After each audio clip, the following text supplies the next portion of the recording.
오늘 회의를 시작하기에 앞서 잠깐 인사부터 먼저 드리겠습니다. 우리 의회에 본의회를 찾아주신 동해경제인연합회 전옥찬 회장님을 비롯한 회원 여러분들께 환영의 인사를 드립니다. 오늘 계획된 의사 일정은 주민 여러분들의 목소리를 시정에 반영하고 지역의 현안을 해결하기 위해서 마련된 자리입니다. 모쪼록 동해시 의회가 열린 의정을 실현하는 현장을 뜻깊게 지켜봐 주시기 바랍니다. 감사합니다. 의석을 정돈해 주시기 바랍니다. 성원이 되었으므로 제365회 동해시의회 임시회 제3차 본회의 개의를 선포합니다. 연일 계속되는 의정활동의 노고에 감사를 드립니다. 오늘 회의는 이번 임시회의 마지막 일정으로 각종 의안을 의결하기 위하여 개최하게 되었습니다. 효율적인 회의가 진행될 수 있도록 협조하여 주시기 바랍니다. 의사일정 제1항 2026년도 제3회 추가 경정 예산안과 의사일정 제2항 2026년도 제3회 추가 경정 예산 기금 운용 계획 변경안을 일괄 상정합니다. 예산결산특별위원회 최희순 위원장님 나오셔서 일괄 심사 보고하여 주시기 바랍니다.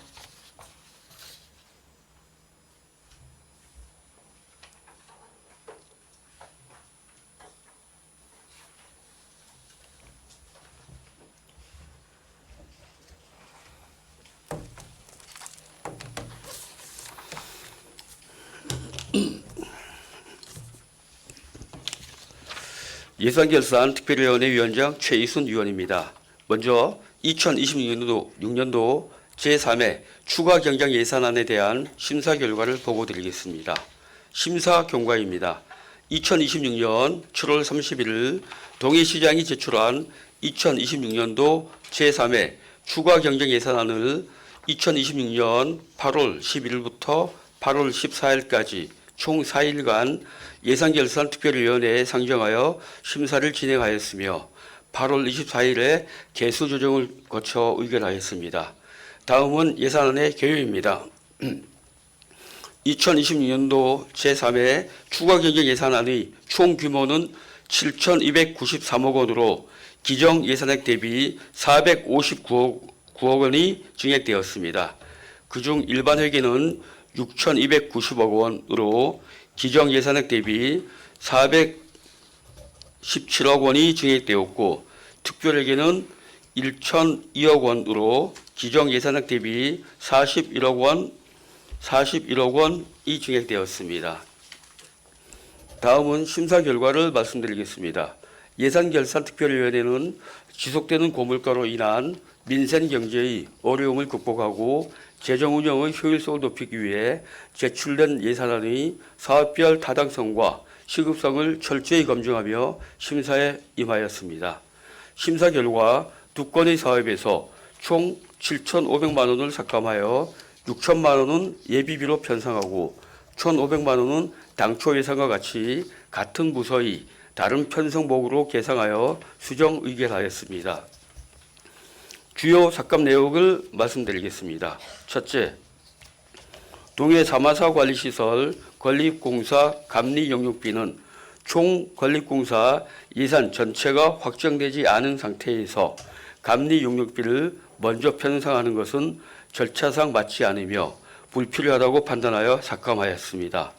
둘째, 무릉변류천지 라벤더밭 라이트업 조명 사업은 야간 관광객의 실질적인 수요가 미흡하고 기후 여건을 고려할 때 사업 효과성을 담보하기 어려워 향후 전반적인 무릉변류천지의 야간 경관 정책에 대한 재검토가 필요하다고 보아 6천만 원을 삭감하였습니다. 이어서 예산안을 심사하며 집행기관에 당부 말씀을 드리겠습니다.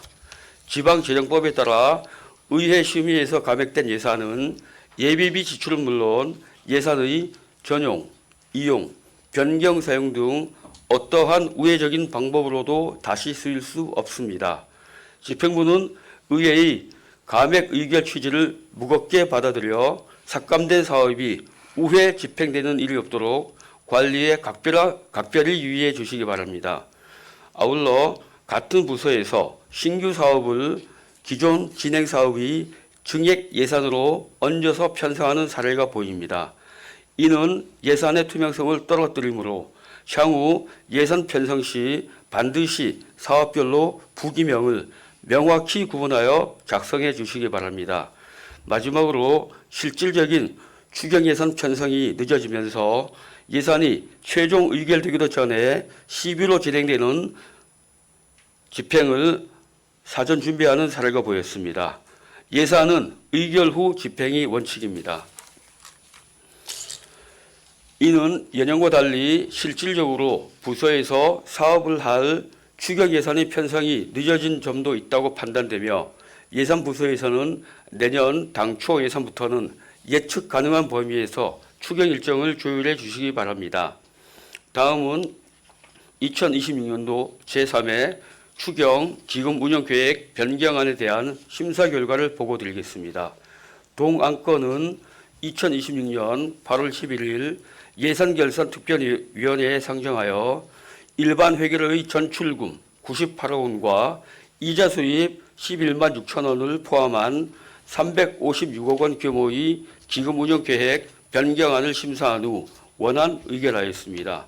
이상으로 2026년도 제3회 추가 경정 예산안과 2026년도 제3회 추가 경정 예산 기금 운영 계획 변경안에 대한 심사 보고를 마치겠습니다. 감사합니다.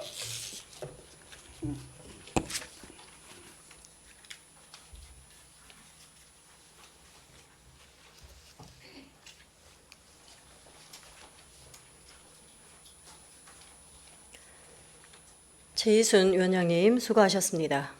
그럼 의사일정 제1항 2026년도 제3회 추가 경정 예산안은 예산결산특별위원회 최희순 위원장이 심사 보고한 내용과 같이 수정 가결되었음을 선포합니다.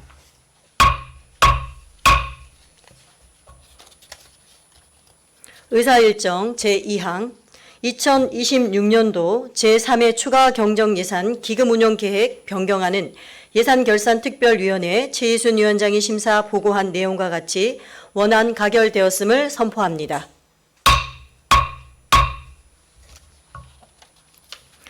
의사일정 제3항 동해시 어린이 사회복지 급식관리지원센터 민간위탁 동의안을 상정합니다. 본 안건은 제2차 본회의에서 심의하여 결정한 바와 같이 원안 가결되었음을 선포합니다. 의사일정 제4항 시정 질문의 건을 상정합니다. 오늘 시정 질문을 하실 의원은 전종규 의원입니다. 시정 질문에 앞서 진행 방법에 대해 말씀을 드리겠습니다. 오늘 시정 질문은 효율적인 회의 진행을 위하여 질문 의원과 사전에 협의한 대로 본 질문과 보충 질문을 병합하여 진행하도록 하겠습니다. 질문 시간은 보충 질문을 포함하여 30분을 초과할 수 없으며 다른 의원의 보충 질문은 원 질문 의원의 양해로 한 번을 허가하며 10분을 초과할 수 없습니다. 의제 외의 질문은 삼가해 주시기 바랍니다. 질문 의원은 중앙 발언대를, 답변 공무원은 단상 좌우측 발언대를 사용해 주시기 바랍니다. 그럼 전종규 의원 나오셔서 질문하여 주시기 바랍니다.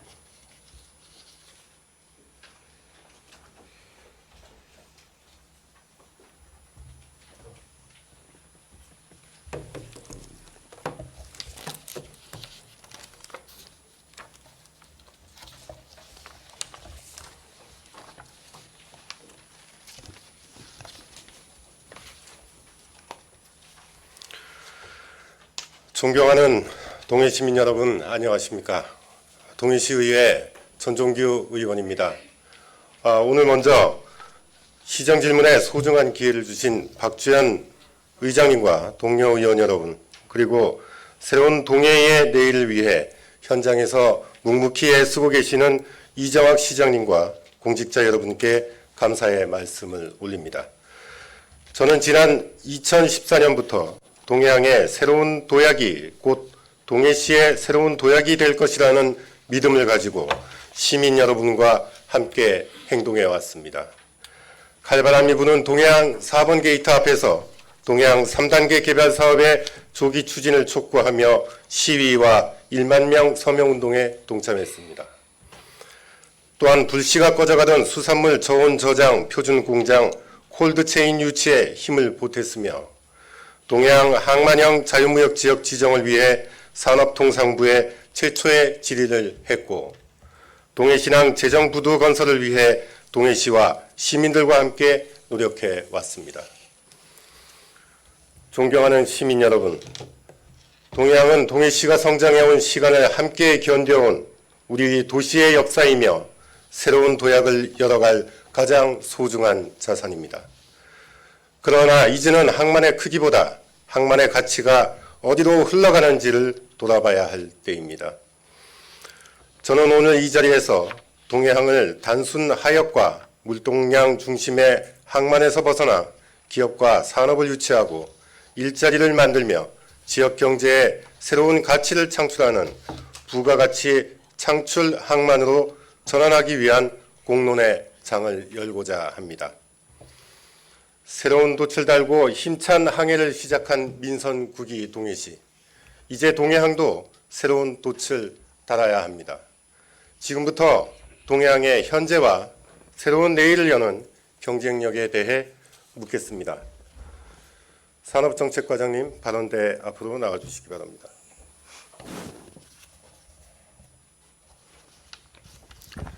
산업정책과장 권수진입니다. 먼저 21년 6월 15일 두원상선과 협약한 국제전기항로 활성화를 위한 세부 업무 협약의 이행 관리 문제부터 확인하겠습니다. 동해시는 시민의 세금으로 협약에 따른 행재정적 지원을 해왔습니다. 그렇다면 상대방인 두원상선의 협약 이행 여부 역시 당연히 관리했어야 합니다. 확인하겠습니다. 협약 제11조에 컨로로선 및 추가 화객선 도입이 포함되어 있는데요. 결과적으로 컨로로선과 추가 화객선이 당초 내용대로 도입되지 않았습니다. 맞습니까? 예, 그렇습니다. 동해시는 22년과 23년 두원상선의 이행을 요구하는 공식 공문을 보냈죠. 예, 협약 종료 직전인 2024년 2월 26일 두원상선 스스로 협약사항을 이행 중 7건, 미이행 1건으로 분류했고 그 미이행 1건이 컨로로선 및 추가 화객선 도입이었죠. 예, 그렇다면 두원상선이 2023년 공식 회신에서 컨로로선 추가 투입 및 화객선 추가 도입을 위해 노력할 의무가 있다고 인정했습니까? 우선은 그 당시에는 의원님 알다시피 국제적인 상황이 좋지 않은 상황이었습니다. 예를 들어서 러우 전쟁이 발발했고 여러 가지 항만에 대한 기능이 확충되지 않은 상황에서 아마 선주 입장에서는 추가적으로 어떤 로로선을 도입하는 과정이 어렵지 않았나 판단되고 이와 관련해가지고 불가항력적인 사항인 것을 해수청으로부터 어느 정도 인정을 받았습니다. 받았다는 그 근거로 인해서 아마 진행이 안 됐던 것 같고 그리고 협약기간이 3년이라는 협약기간이 종료되고 이후에는 이행에 대한 어떤 의무감이 좀 상실된 그런 상황이 되겠습니다. 네. 그렇다면 협약 종료 직전까지 동해시도 미이행 사실을 알고 있었고 두원상선도 이를 미이행으로 인정하고 있었던 것입니다. 동해시는 협약 종료 당시 이 미이행 사항을 어떻게 최종 처리했습니까? 이행 완료입니까? 미이행입니까? 아니면 불가항력에 따른 면제입니까? 협약 변경에 따른 의무 소멸입니까? 하나만 명확하게 답변해 주십시오. 아까 의원님께 말씀드린 것처럼 우선은 불가항력이라는 사항을 해수청이 받아들였고 거기에 따라서 시 입장에서는 불가항력이지만 계속해서 어떤 그 이행 사항을 독려를 했습니다. 독려하는 과정이 지속됐고 단지 이제 그 기간이 만료됨으로써 의무 사항이 상실됐다고 그렇게 판단됩니다. 네, 불가항력이라고 판단했다면 협약 제12조 2항에 따른 전문가 의견 수렴과 당사자 간의 협의 결정 절차를 거쳤습니까? 당사자 협의 결정이라고는 저희들이 우선은 문서를 시행해서 진행 사항에 대해서 점검을 하였고 전문가라고 하면 동해 해수청의 의견을 들었습니다. 네. 그러면 선박 도입 시기를 변경하거나 해당 사항을 면제했다면 공식 변경 합의서가 있어야 하지 않겠습니까? 그 문건이 존재합니까? 변경 합의는 이행되지 않은 걸로 알고 있고 지금 아까 말씀드린 것처럼 이행에 대한 효력은 어떤 협약 기간이 종료됐기 때문에 저희들이 강제할 수는 없지만 지금 지속적으로 그 기업과 그 선주와 그 협의를 하고 있고 앞으로도 계속 진행할 사항입니다. 그러면 그 운행 지원 기간 종료에 따른 고문 변호사 등에게 뭔가 자문을 구하거나 그런 적은 있습니까? 변호사 자문은 구한 적은 없는 것 같습니다. 결국 동해시는 시민의 세금으로 지원금은 집행했는데도 불구하고 상대방의 미이행 사항에 대해서 최종적인 협약 이행 평가서를 작성했습니까? 안 했습니까? 시에서 시비를 드리는 것은 의원님 알다시피 운항 장려금하고 화물 유치 장려금입니다. 이것은 선사가 운항에 따른 우리 시에 있는 동향을 통해서 운항을 하고 화물을 유치하는 안정적인 정착을 지원하는 금액이고 거기에 따라서 저희들은 추가적으로 그 선주가 조금 더 이제 발전하고 예를 들어서 물동량이 늘어나서 기업의 이익이 늘어난다면 그것을 전제로 해서 로로선이라든가 여객선을 추가로 도입하는 것을 협약에 담은 것입니다. 따라서 이것이 로로선을 전제로 해서 우리의 세금을 집행했다고 볼 수는 없고 단지 이제 선사가 어떻게 하면 우리 시에서 안정적인 항로를 계속 유지하는 것이 더 문제였기 때문에 거기에 따른 세금을 집행했습니다. 네, 본 의원이 말하자고 하는 요지는 지원기간 종료와 협약기간 중 발생한 미이행 사실에 대한 평가는 별개로 보아야 한다는 겁니다. 그러나 동해시는 이런 문제 제기도 하지 않은 채 방치해 두었다고 저는 생각을 합니다. 지금 답변서를 받아보면 A 기업이라고요? 앞으로 그 항로를 추진할 기업체가 아직까지 이제 확정되지 않은 거기 때문에 저희들이 우선은 의원님한테 보낼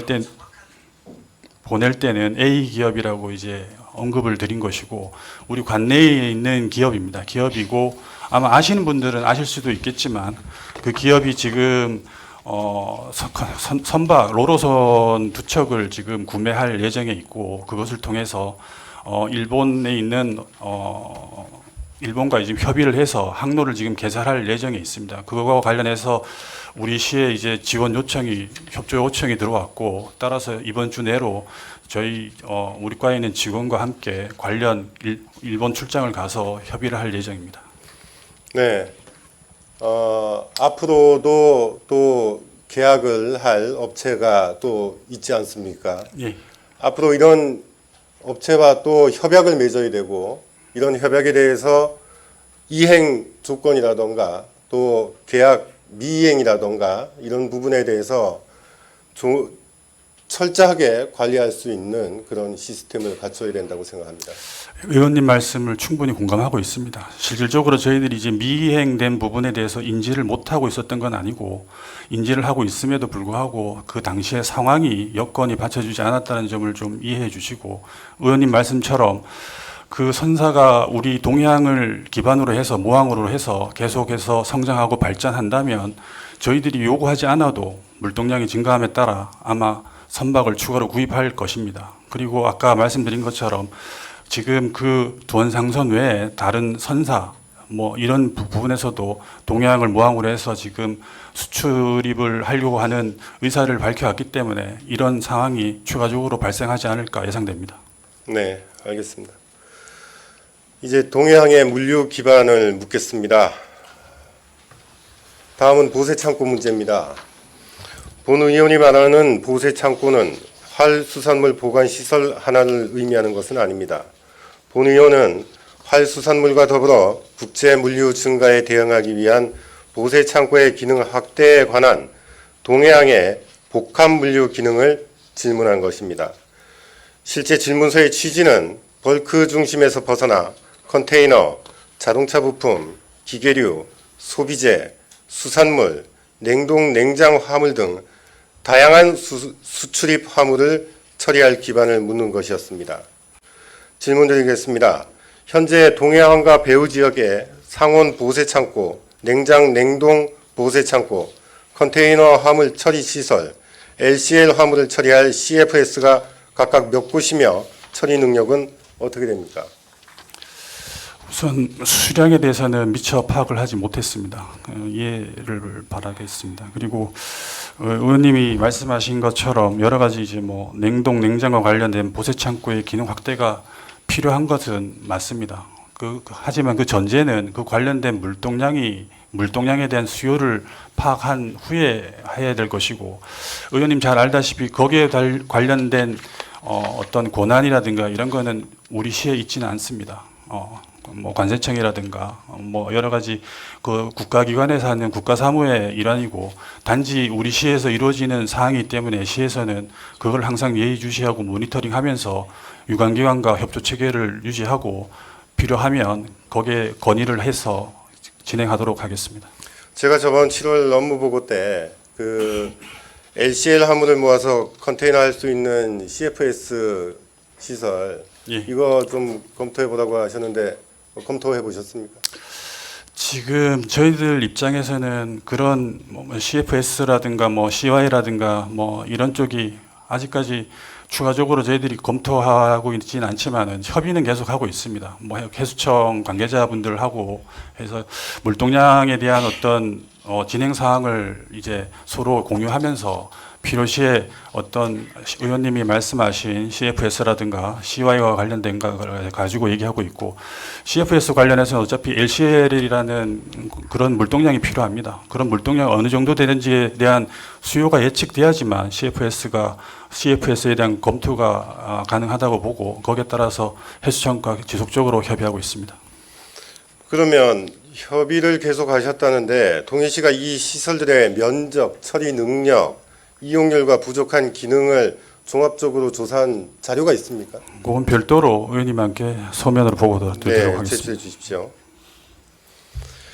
현재 질문서가 지적하듯 동해항을 복합 물류항으로 육성한다면서 어떤 시설이 있고 무엇이 부족한지에 대한 조사를 바탕으로 중장기 물류 정책을 마련해야 할 상황이라고 생각합니다.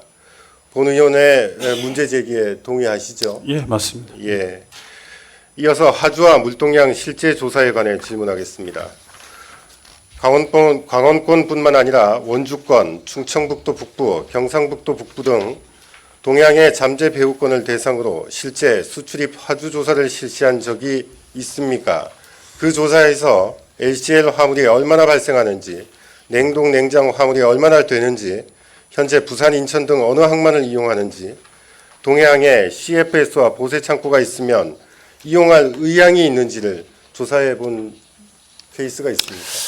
지금 의원님 말씀하신 그 세부적인 사항에 대해서 시에서 구체적으로 뭐 조사한 적은 없는 것 같고, 단지 개별적으로 어떤 용역이나 이런 걸 통해서 뭐 내용들이 조금 나온 건 있지만, 의원님이 말씀한 그 전체 사항을 대상으로 한 별도의 용역이라든가 뭐 그런 검토는 이루어지지 않은 것으로 보이지만, 아까 말씀드린 것처럼 시에서 그런 것을 어떤 검토하고 모니터링하기 위해서는 어쨌든 어떤 저희 시의 어떤 권한이 있는 부분이 아니기 때문에 사실 그 자료나 데이터를 얻기가 참 어렵습니다. 어렵고 기본적으로 국가기관을 통해서 그런 데이터를 확보를 해야 되는데, 저희들이 지금 파악한 바로는 국가기관에서도 매년 정례적으로 어떤 그 데이터를 수집하고 있지 않습니다. 수집하지 않고 어떤 특정한 연도라든가 이럴 때 용역을 통해서 파악을 하거나 뭐 이런 상황이고, 다른 남부권이나 서부권 같은 경우에는 항만공사 등과 같은 전문적인 기관을 통해서 지속적으로 그런 데이터를 모니터링하고 있지만, 우리 사실 동해안 같은 이 강원권에 있는 항만 같은 경우에는 자체적으로 해수청에서 그걸 모니터링해서 데이터화 시켜주면 저희들도 그걸 받아서 검토를 하고 분석을 할 수 있겠지만, 그런 상황이 지금 여건이 안 되는 것 같습니다. 그런 것 같습니다. 강원도가 우리 동해항을 너무 등한시하는 것 같습니다. 그 답변서에 보면 제가 뭐 이해를 못할 수도 있는데, 보세 창고는 민간 사업자가 설치해야 한다는 식으로 접근한 것 같습니다. 아니면 공공이 기반을 조성하고 민간이 전문 운영하는 방식인지, 아니면 공공민간 공동투자 방식인지, 향후 배후단지 연계나 국도비 지원 등의 사업 방식을 검토한 것입니까? 현재 자료에서도 민간 투자만 기다릴 경우 물동량 부족, 시설 투자 부재, 시설 부족으로 다시 화물 유치 실패라는 악순환이 발생할 가능성을 본 의원은 지적하고 있는데요. 이에 대한 답변 부탁드립니다. 우선 보세 창고와 관련된 권한은 어쨌든 관세청이 가지고 있고, 그거와 관련돼 가지고 시에서는 관세청과 뭐 협의를 해야 될 사항이라고 생각됩니다. 이게 뭐 시에서 단독적으로 이렇게 하겠다라고 결정지어서 진행할 수 있는 부분은 아니기 때문에, 의원님께서도 잘 알다시피 그거의 전제는 어쨌든 간에 물동량이라고 생각합니다. 물동량이 어느 정도 증가되는가에 따라서 그 관련된 기업들과 함께 협의를 하고, 또 한 목소리를 시도 같이 내서 관세청을 통해 가지고 보세 창고를 수를 늘려달라고 한다든가, 아니면 그 관련된 부지를 더 확대할 수 있는 방안을 모색해야 될 것 같습니다. 제가 말씀드리고 싶은 건 공공형 보세 창고를 말씀드린 겁니다. 아까 각계 기관과 협의하셨다고 하셨는데, 동해세관, 동해지방해양수산청, 강원특별자치도 등과 공공형 또는 민간 협력형 복합보세 물류센터를 구축할 의향이 있으신지 여쭤보는 겁니다. 방금 말씀드렸다시피 모든 전제는 어떤 물동량에 있다고 저는 생각합니다. 그래서 그 물동량에 관련해 가지고 수치를 받는 화주라든가 화주라든가 이런 분들이 보세 창고에 대한 어떤 의견을 많이 내시고 하다 보면, 당연히 그런 내용에서는 의원님 말씀하신 것처럼 보세 창고에 대한 얘기가 나올 것이고, 거기에 따라서 검토가 아마 들어갈 것으로 생각됩니다. 알겠습니다. 제4차 무역항 기본계획 수정안 관련해서 묻겠습니다. 제4차 무역항 기본계획 수정안에 따르면 북부두 시멘트는 남부두로 이전되고, 서부두의 철광석, 정광석 하역은 그대로 유지되는 것으로 알고 있습니다. 동해안의 친환경 항만 조성을 위해서는 해당 시설이 역시 신항으로 옮겨가야 되는데요. 여기에 대해서 답변 부탁드립니다.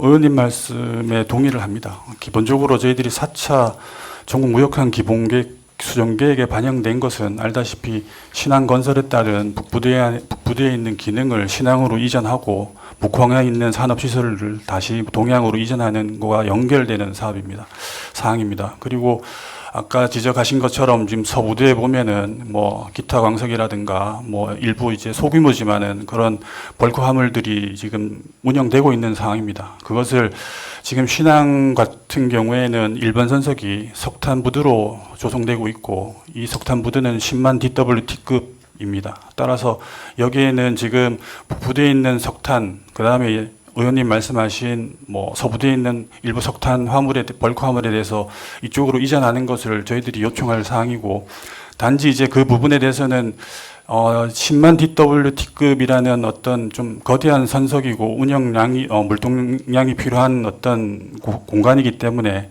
서부두는 사실 소규모 벌크가 들어오는 항만입니다. 거기에 따라서 그 소규모 항만을 받을 수 있을지에 대한 어떤 좀 검토는 같이 아마 해수청하고 검토를 해야 될 것 같고, 기타 광석 부분과 관련해서도 신항만 2번 선석이 기타 광석이 돼 있고, 거기는 7만 DWT급입니다. 따라서 우선은 우선은 거기 있는 기타 광석 관련해서는 북부도에 있는 기타 광석이 넘어오는 것과 그다음에 우쿠항에 있는 기타 광석이 넘어오는 것이 포함돼서 지금 용량으로는 우선 약간 포화 상태에 있는 것으로 알고 있습니다. 따라서 그 부분도 의원님이 말씀하신 어떤 친환경 청정 항만에 대한 어떤 부분을 연결하기 위해서는 가급적이면은 계속 어떤 물동량이 발생하고 거기에 대한 수요가 가능한지 수용이 가능한지를 파악해서 옮기도록 노력해 보겠습니다. 네. 지금 2번, 3번 부두가 신항이 지금 공사 중에 있고, 예, 그렇습니다. 예, 1번 부두도 곧 착공을 하게 되죠. 1번, 2번, 3번 부두 다 착공된 상태입니다. 네. 그래서 하루 빨리 그 신항도 착공이 되고 또 이 지금 현재 있는 이 벌크 물량이 구항에 있는 벌크 물량이 신항으로 조속히 이전을 해야 한다고 생각을 합니다. 다음은 북극항로로 가보겠습니다. 본 의원은 북극항로 개척은 대한민국이 달에 우주선을 보내는 것과 같이 동해시가 경제성장의 새 시대가 열리는 중대한 사안이라고 봅니다. 북극항로 개척을 위해 각 자치단체가 경쟁이 치열합니다.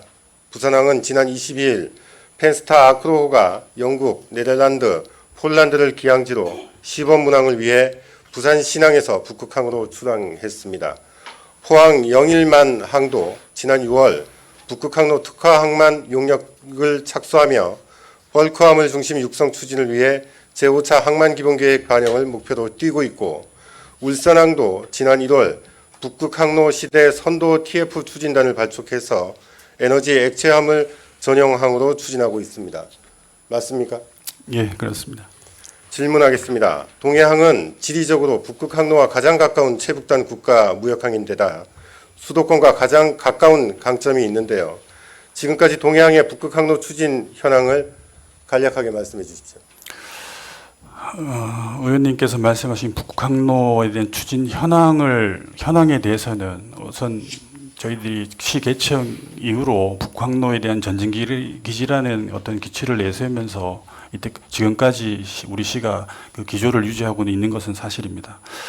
그것은 아마 동해안을 중심으로 해서 정부에서 어떤 동해안의 어떤 유일한 국가항만으로서의 어떤 역할을 기대했다는 전제하에 아마 그런 기조를 담았다고 저는 생각합니다. 그러나 실질적으로 현실은 어떤 정부 주도의 재정 지원은 남부권이나 서부권에 비해서는 터무니없이 부족한 상황이었고 진행되는 속도 역시 빠르지 못했습니다. 그래서 지금 의원님 알다시피 남부권의 부산항이라든가 울산 포항항 관련돼서는 같이 70년대 어떤 개항을 하거나 그 즈음에 만들어진 항만임에도 불구하고 우리 동해안 같은 경우에는 사실 이제 개발할 당시에 그 목표와 목적이 조금 달랐던 것 같습니다. 동해안 같은 경우에는 우리 강원도권에서 생산되는 시멘트와 석탄을 운송하는 내양 중심의 항만 개발을 목적으로 사업 진행되어서 1979년에 개항을 했고, 나머지 남부권 같은 경우에는 석유화학 산업이라든가 철강산업에 대한 수출입을 위해서 국가가 전략적으로 고부가치 산업 육성을 위해서 만들어진 항만이 되겠습니다. 서부권 같은 경우에는 평택항과 같은 서부권 같은 경우에는 수도권에서 에너지 공급하기 위한 LNG 에너지를 공급하기 위한 에너지 공급 항만으로서 시작했지만 어쨌든 그 배후 부지에 물동량을 확보할 수 있는 수도권이 있었고 또 가까운 거리에는 중국이 있었습니다. 이에 따라서 그 항만들은 각자의 발전을 급성장을 해왔지만 우리 동해안 같은 경우는 발전하지 못한 게 사실입니다. 그와 관련해서 북극 항만을 개척하기 위해서는 기본적으로 의원님 알다시피 물동량이 또 필요합니다. 물동량이 있고 컨테이너 화물이 들어와야지만 그게 가능한 상황에서 저희 시에서 의원님이 생각하시는 가시적인 어떤 그런 역할을 하지 못한 것은 사실입니다. 하지만 그것을 위해서 우리가 직접 할 수 없는 부분에 대해서는 정부나 아니면은 유관기관과 계속 논의를 했던 것이고, 이게 사실 우리 시 기초자치단체의 역량으로서 어떤 그것을 하기는 쉽지 않습니다. 의원님이 방금 말씀하신 부산항에서 그 베링 해협을 통과하는 어떤 그런 북항로를 첫 개척하는 거를 8월 22일 날 한 것도 부산항 단독으로 할 수 있는 없었습니다. 그것도 그 거대 항만조차도 정부의 지원을 받아서 그 시범 운행을 시행한 것처럼 우리 시도 물론 그런 역할을 할 수 있는 항만 여건이 됐으면 참 좋겠지만 그렇지 못하다는 현실을 받아들이고 단지 부산항에서 아니면 다른 거대 항만에서 추진하고 있는 북극 항만과 관련해서 우리 시에서 특화할 수 있는 부분이 어떤 것인가에 대해서 검토가 필요하고 그거를 현실적으로 받아들여서 어떤 특례라든가 강원도 특례 반영을 해서 그 관련된 산업을 육성하고 거기에 따라 가지고 북극 항로에 관련된 이점을 가져가는 게 중요하다고 생각합니다. 네, 정책적 판단은 잠시 후 시장님께 묻겠습니다. 그러면 북극 항로를 위해서 동해항이 담당해야 될 역할이 뭡니까? 기항입니까? 환적항입니까? 북방물류 거점입니까? 특정 화물 특화항입니까? 그리고 또 하나 마지막 질문입니다. 전략 화물이 북극 항로 개척에 대한 전략 화물이 뭡니까? 우리 시가 생각하는 거는 4차 전국 무역항 기본계획 수정계획에 반영됐다시피 어떤 해양 안보와 관련된 부분, 그 다음에 뭐 ADD라든가 뭐 여러 가지, 그 다음에 스마트 항만과 관련된 부분, 뭐 이런 부분이 있겠습니다. 그거와 관련해 가지고 지금 상황에서 의원님이 말씀하신 어떤 물동량이 뭐냐 이렇게 물어보시면은 제가 여기서 답변 드릴 수는 없습니다. 어떤 물동량이 있는지에 대해서 사실은 없는 게 사실이고 지금 현재 상태로는. 하지만 없다고 해서 모든 것을 그만둘 수는 없는 것이고 그 물동량을 발굴하기 위한 노력도 필요하고, 알다시피 그 물동량이라는 것은 시에서 노력한다고 될 수 있는 부분은 뭐 100%는 아니지 않습니까? 어쨌든 그 관련된 선사라든가 화주, 포워더 여러 가지 부분이 또 갖춰져야 되고, 그거와 관련된 지금 신항만 건설과 같은 어떤 항만 시설의 확충도 필요하고, 거기에 따라서 또 배후부지, 항만 배후단지라든가 이런 배후단지도 필요하고, 거기에 관련된 광역 철도망이라든가 고속도로라든가 이런 SOC 관련된 사업도 필요하고, 사실은 풀어야 될 게 한두 가지가 아닌 게 사실 우리 동해항을 가지고 있는 항만의 문제점입니다. 하지만 의원님 잘 알다시피 이거와 관련돼서 우리 시에서 항만 관련된 어떠한 권한도 가지고 있지 않고 사실은 현실적인 어떤 한계가 있는 건 사실입니다. 하지만 그렇다고 해서 시에서 아무것도 하고 있지 않느냐, 그런 건 아닙니다. 그런 여건에 놓여 있지만 그것을 조금이라도 더 타개하기 위해서 저희들은 노력하고 있고, 그 노력하고 있는 게 가시적으로 보이지 않는다고 해서 시에서 아무것도 하지 않고 있다고 판단해 주지는 말았으면 좋겠습니다. 아무것도 하고 있지 않은 거는 저도 알고 있습니다.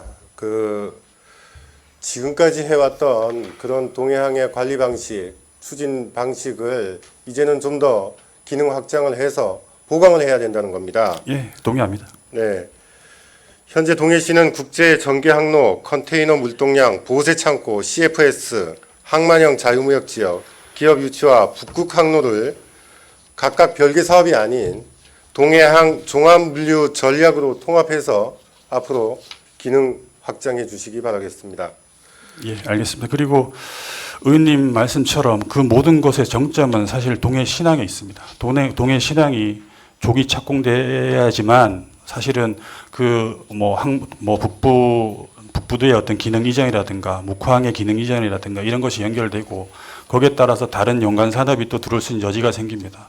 그 의원님도 그 동해 신항에 대한 조기 완공을 위해서 함께 좀 힘써 주시기를 부탁드리겠습니다. 알겠습니다.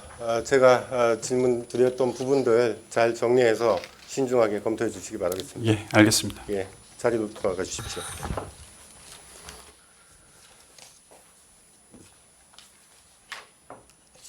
이제 시장님께 묻겠습니다. 시장님 발언대로 나와 주시겠습니까?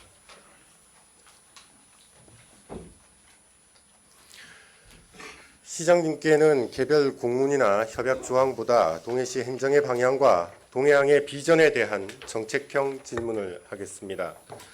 시장님, 앞서 실무부서의 답변을 종합해 보면 한 가지 근본적인 문제가 생깁니다. 국제전개항로는 협약을 체결하고 재정 지원을 했지만 종료시 상대방의 이행 여부를 어떻게 평가했는가라는 문제가 남아 있습니다. 또한 북극 항로를 이야기하면서도 정작 어떤 화물을 가져올 것인지, 어떤 선사를 유치할 것인지, 어떤 시설을 만들 것인지가 명확하지 않다는 문제가 보입니다. 시장님, 먼저 동해시의 일하는 방식을 묻겠습니다. 시장님께서는 이러한 행정 방식이 사업을 시작하고 지원하는 데는 적극적이지만 그 사업을 끝까지 관리, 평가하고 다음 사업과 연계하는 데는 부족한 행정이라고 생각하지 않으십니까? 어떻게 생각하십니까? 네, 우리 준정기 의원님께서 질문하셨던 모든 사항들이 다 맞다고 생각을 합니다. 또 우리 동해 항만에 대한 부분들을 일일이 체크를 해주셔서 그 부분에 대해서도 제가 오늘 많은 정책에 반영될 수 있도록 하겠습니다. 하지만 우리 현실적인 어떤 부분을 보겠습니다. 현실적으로 우리 동해항이 지금 어떤가 그런 부분에서 체크를 좀 해주시기를 부탁을 드리겠습니다. 오랜 세월 동안 몇십 년 동안 저희들은 무엇을 했습니까? 북극 항로에 대한 말은 많았고 또 많은 정책을 썼고 많은 예산을 투자를 했습니다. 하지만 지금 남아있는 건 아무것도 없습니다. 물론 지금 하나하나 이렇게 진행되고 있었지만 북방구리 저기 물류센터라든가 뭐 이런 부분들도 하나도 이루어지지 않았지 않습니까? 그런 부분은 현실적인 부분을 등한시하지 않았나 생각이 됩니다. 그래서 저는 현실적인 부분이 뭔가 또 미래에 가져가야 할까 뭔가 이런 것을 먼저 생각을 해야 된다고 생각을 합니다. 그런 부분에서 우리가 신항만이 되면은 지금 구항만이라든가 이런 것들을 새로운 시스템으로 발전해 나갈 것이며 그런 부분에서 이번에 그 운영 계획이 변경된 걸로 알고 있습니다. 그런 부분에 저희들이 할 것이고 사실 지금 현실적으로 보더라도 북극 항로가 앞으로 몇 년 후에 어떻게 될지는 아무것도 상상을 할 수 없습니다. 하지만 지금 어려운 것은 우리 동해시 경제입니다. 저는 그 하나만 생각을 하도록 하겠습니다. 그래서 저는 앞으로 중, 로, 일 이런 물류 시스템을 형성할 것이고 우선 북극 항로보다는 한태평양 물류 시스템을 구축하는 것이 우선이라고 저는 생각을 합니다. 그런 부분에서 중국, 러시아, 일본 이런 한태평양권의 물류 시스템을 우선은 형성을 해서 우리 동해항을 발전시켜 나갈 생각입니다. 지금도 많은 것이 벌크항으로 이루어져 있습니다. 벌크항으로 이루어졌다는 것은 우리 동해항의 특성이 무언가를 말씀을 안 해도 아실 거라고 저는 생각을 합니다. 그런 부분 우리만의 특성을 살리고 우리만의 그 시장의 여건을 만들어서 우리만의 특성에 대한 항만을 개척하도록 그렇게 하도록 하겠습니다. 그런 부분에서 가장 중요한 것은 북극 항로 굉장히 중요합니다. 그러나 미래에 대한 대비를 철저히 해야 됩니다. 다만 아까 말씀드렸다시피 동해항이 현실적으로 많은 어려움이 있기 때문에 그러한 부분들을 앞으로 정책으로 반영을 해서 만들어 나가겠습니다. 네, 시장님의 명쾌한 답변 정말 감사합니다. 네. 저도 고향에 내려와서 12년 동안 동해항의 기능 확장을 위해서 노력해 왔습니다만 지금까지 동해항이 침체된 이런 모습을 보면서 답답한 마음을 가지고 있습니다. 저는 언젠가 시에 집행부에 묻고 싶었습니다. 그 묻는 자리를 오늘 마련해 주셔서 정말 감사합니다. 예, 오늘 우리가 동해항에 대해서 제가 취임한 지 2달은 안 됐지만 새롭게 짚어볼 수 있는 시간이 됐습니다. 그런 부분에서 앞으로 오늘도 우리 직원들이 일본 그 도시를 방문하게 지금 되어 있습니다. 선사 문제 때문에. 그런 부분들을 하나하나 챙기면서 저는 현실적인 부분, 바로 동해시 물동량을 어떻게 확보를 하고 어떻게 늘어갈 것인가 그런 것부터 다음 달부터 꼭 챙겨서 우리 의원님들한테 보고토록 하겠습니다. 네, 시장님 이 부분은 꼭 질문하고 싶었습니다. 시장님께서는 예산 1조 원 시대를 열겠다는 목표를 제시하셨습니다. 네. 저는 예산 1조 원이라는 숫자 자체보다 그 예산으로 동해시의 미래 성장 기반을 무엇으로 만들 것인가 더 중요하다고 생각합니다. 예산 규모가 1조 원에 접근하거나 1조 원을 넘는다고 해도 대부분이 기존 행정 운영 방식과 반복 사업에 사용된다면 그것만으로 동해시의 경제 지도가 달라질 수 없다고 본인은 생각합니다. 네, 맞습니다. 시장님께서 말씀하신 예산 1조 원 시대가 진정한 의미를 가지려면 단순히 세출 예산 총액을 늘리는 것이 아니라 국가 사업을 발굴하고 국비와 도비를 끌어오고 민간 투자를 유치하고 그 돈으로 산업 물류 인프라를 구축해서 다시 기업과 일자리와 세수를 만들어내는 구조가 되어야 할 것 아니겠습니까? 본 의원은 동해항이 곧 대형 국책 사업 발굴 대상이라고 주장합니다. 시장님의 의견을 묻겠습니다. 네, 우리가 동해시의 1조 시대라는 것은 우리 동해시 예산을 가지고 동해시 발전을 위한 기초 사업을 해야 된다고 저는 생각을 합니다. 어저께 세종시에 다녀왔습니다. 행안부도 갔다 왔고 재난안전처, 그다음 국토부 뭐 이런 여러 군데 댕기면서 저는 새로운 동해시 저력을 느꼈습니다. 그러한 부분에서 우리 동해항이 새롭게 발전할 수 있고 동해시가 새롭게 발전할 수 있는 기반을 확실하게 조성할 수 있도록 하겠습니다. 그러한 부분에 그 1조 예산은 우리 동해시가 앞으로 나가야 할 방향에 대한 기초적인 역할을 할 수 있는 재정으로 쓰일 겁니다. 그런 부분에서 조금만 시간을 주시면 저희들 하나하나 우리 의원님들에게 발전되는 상황들을 보고할 수 있도록 하겠습니다. 네. 북극 항로가 열려도 화물이 없으면 선박은 동해에 들어오지 않습니다. 보세 창고를 만들어도 화주가 없으면 운영되지 않습니다. 전기 항로도 물량이 없으면 지속될 수 없습니다. 그렇다면 시장님께서는 시설 투자와 동시에 화주, 선사, 기업을 유치하는 전담 조직을 만들 의향이 있으십니까? 지금은 우리 AI 데이터 센터도 그렇고 여러 가지 사업들이 동해에서 지금 펼쳐지고 있습니다. 그런 부분도 우리가 항만을 충분히 이용할 수 있는 물동량을 항만으로 옮겨올 수 있는 방안도 생각을 하고 있고요. 아침에도 우리 국장님 회의 때도 말씀을 드렸습니다. 우리가 새로운 물류 방향을 잡아야 된다. 그러기 위해선 첨단 물류 시스템을 알아야 된다라고 그 아침 회의 시간에도 얘기를 했습니다. 그것이 오늘 의원님이 질의하는 그 내용에 있어서 오늘 그 회의를 좀 했습니다. 그런 부분에서 앞으로 우리가 우리 대한민국을 이끌어가는 현대글로비스라든가 이런 물류 회사를 앞으로 방문을 해서 세계적인 물류가 어떻게 흐르는지 우리가 말대로 우리 동해항은 국제항입니다. 국제항을 우리가 이렇게 세우려면 국제적인 어떤 물류 시스템을 알아야 되고 글로벌 회사들이 어떻게 움직이는가 알아야 되고 현실적으로 우리 동해항이 어떤 위치에 있고 어떤 지금 역할을 할 수 있는 것을 분명히 알아야 됩니다.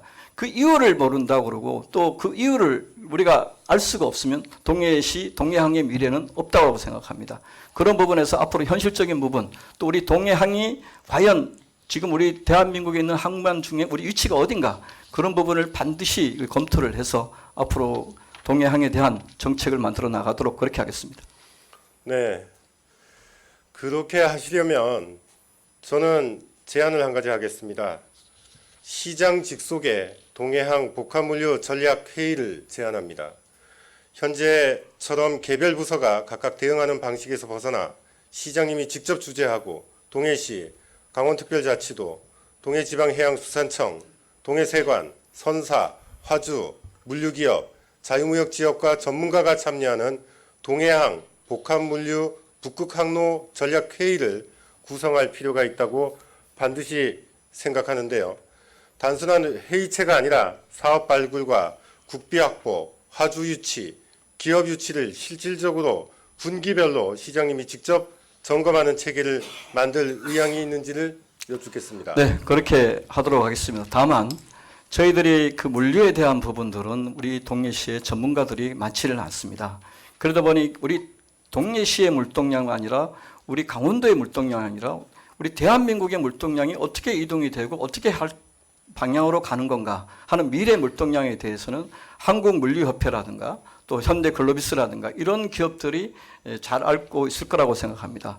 가까운 시일 내에 우리 한국물류협회를 방문해서 우리 동해항과 또 우리 동해항만의 발전에 대해서 심히 노력하도록 하고 아까 우리 의원님께서 말씀하셨던 TF팀도 빠른 시일 내에 구성할 수 있도록 검토하겠습니다. 네. 오늘 제가 네. 시장님께 국제전기항로협약, 보세창고, CFS, 북극항로를 각각 따로 질문한 것처럼 보일 수 있겠지만 네. 시장님 잘 아실 겁니다. 이건 하나의 복합된 기능입니다. 앞으로 시장님께서 말씀하신 예산 1조 원 시대에 동해시의 새로운 성장 동력을 만드는 대표적인 국책 발굴 프로젝트로 동해항의 기능을 확장시킬 수 있는 이런 방안을 모색해 주시기 바라겠습니다. 마지막으로 말씀 10년 뒤에 우리 동해항은 국박과학연구소와 방해산업 또 우리 수리조선해양 MRO 사업이라든가 AI 데이터 센터가 어우러진 국가해양 안보와 안보의 전체 기지로 우리 갈 것이고 우리 묵호항은 화물 기능을 동해항에 넘기고 국제 여객 터미널과 우리 해양 관광이 살아 숨쉬는 시민의 바다로 새롭게 가도록 노력하겠습니다. 이렇게 항만과 산업, 관광이 시너지를 내는 지속 가능한 기반 위에서 우리 동해시는 명실상부한 한 동해권 해양경제 중심지로 완성될 것입니다. 다만 이 구상은 지금 현재 건설 중인 우리 동해신항이 적기에 완공되고 아직 사업자를 찾지 못한 나머지 선서까지 하루빨리 채워져야 비로소 완성될 수 있다고 생각을 합니다. 그런 부분에서 정부와 강원특별자치도와 긴밀히 협의를 하도록 하겠습니다. 오늘 말씀드린 청사진을 한 걸음 한 걸음씩 현실로 다가갈 수 있도록 노력하겠습니다. 네, 감사합니다. 시장님 수고하셨습니다. 네, 감사합니다. 하십시오. 동해 시민은 지금 북극 항로 시대를 이야기하고 있습니다. 그렇다면 이제 복합 보세 물류센터 CFS, 컨테이너 기반 시설, 냉동 냉장 물류센터, 항만 배후단지, 철도, 도로 배후 수송망, 기존 산업단지형 자유무역 지역의 확장과 항만형 자유무역 지역의 지정 및 기업 유치 등을 하나로 묶어 국가 사업으로 제안할 시점이라고 생각합니다. 구체적인 사업 목록과 사업비를 이제는 제시해야 합니다. 시장님, 지방자치단체가 대규모 물류 관련 시설을 모두 시비로 건설할 수 없다는 것은 본 의원도 잘 알고 있습니다. 그래서 시장님의 역할이 그 어느 때보다 중요하다고 생각합니다.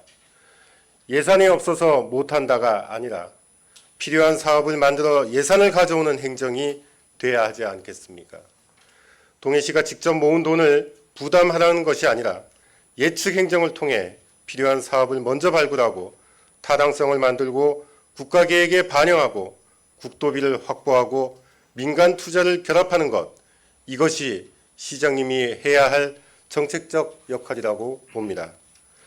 침체된 동해항을 부가가치 창출 항만으로 새로운 시대를 여는 선도자가 되어주십시오. 감사합니다.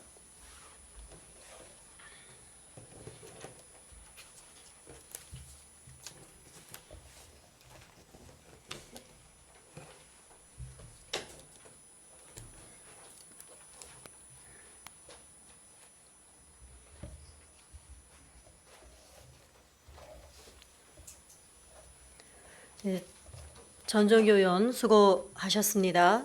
다음은 원질문 의원이신 전정규 의원께서 양해해 주신다면 다른 의원께서 보충 질문을 하도록 하겠습니다.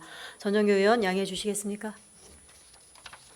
네, 그럼 전정규 의원의 질문과 관련하여 보충 질문하실 의원님 계십니까? 없으시면 더 이상 보충 질문하실 의원이 안 계시므로 전정규 의원의 시정 질문과 답변을 마치겠습니다. 집행기관에서는 오늘 시정 질문을 통해 제시한 주문 사항에 대하여 적극 검토하여 주시기 바랍니다. 이상으로 지난 8월 11일부터 15일간 진행된 제365회 동해시 의회 임시회 의사 일정을 모두 마치겠습니다. 이번 임시회는 제10대 동해시 의회가 출범한 이후 처음으로 추가 경정 예산안을 심사한 뜻깊은 회의였습니다. 의원 여러분께서는 시민의 소중한 세금이 꼭 필요한 곳에 쓰일 수 있도록 예산의 필요성과 타당성을 면밀히 살펴주시며 제10대 의회에 주어진 역할과 책임을 충실히 해주시기를 바라겠습니다. 무더운 날씨에도 열과 성을 다해 의정활동에 임해주신 동료 의원 여러분께 감사의 말씀을 드립니다. 아울러 집행기관 관계 공무원 여러분께도 예산안 심사와 을지 연습 등 바쁜 일정 속에서도 성실하게 회의에 임해주신 데 대해 깊은 감사를 드립니다.